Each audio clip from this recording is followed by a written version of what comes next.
Marahil ay napakalinaw na ang mensahe ng ating mga kamanggagawa kung bakit kami ay nagsama-sama sa ngayon.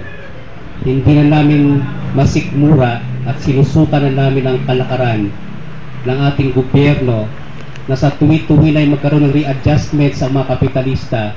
Ang sinasangkalan at sinasakripisyo ay mga karapatan at kagalingan ng manggagawa.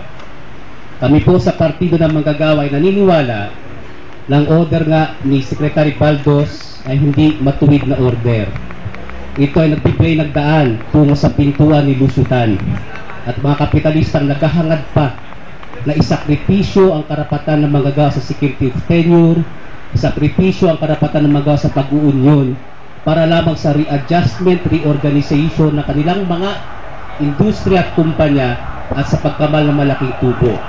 Kaya kami nagkakaisa sapagkat hindi namin dapat pahintulutan ito sapagkat hindi ito nagbibigay ng magandang buhay sa mga manggagawa.